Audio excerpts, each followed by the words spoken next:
Saudara-saudari, agama itu candu. Agama itu memabukkan. Agama itu memanjakan. Agama itu meninabobokan. Agama membuat orang jadi malas berjuang hingga kita hanya berada di zona nyaman. Amin. Apakah dengan beriman lalu membuat kita lari dari kenyataan? Apakah membuat kita kemudian terus terlena mengejar peribadatan begitu rupa tapi lupa untuk kembali pulang dan menghadapi pergumulan kita? Begitukah iman Kristen? Nah, syukur kepada Allah Bapak Ibu, dalam sejarah keselamatan yang dikerjakan Tuhan Yesus Kristus ada peristiwa yang hari ini kita renungkan, yaitu peristiwa transfigurasi. Tuhan Yesus bermetamorphose, Tuhan Yesus berubah rupanya.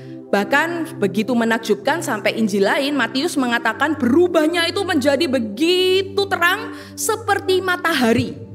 Setinggi-tingginya orang naik gunung tetap harus turun juga.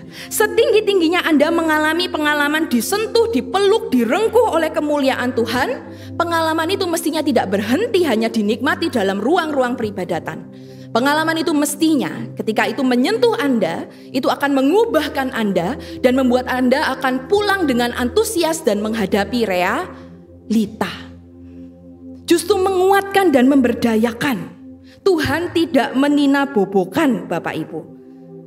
Kita mungkin ketika dalam peribadatan disentuh oleh Tuhan bisa mengalami katarsis, kelepasan, bahkan sampai ada banyak orang yang mengagungkan doa-doa pelepasan. Begitu rupa kita merasa disentuh oleh Tuhan, tapi Tuhan kemudian berkata, tidak cukup sampai di situ. Tidak cukup hanya merasakan kelepasan. Katarsis bukan sembarang katarsis. Merasa rilis bukan sembarang merasa rilis. Kalau lega bisa nangis-nangis, terbawa oleh praise and worship. Bukan hanya sekedar itu, saudara-saudari.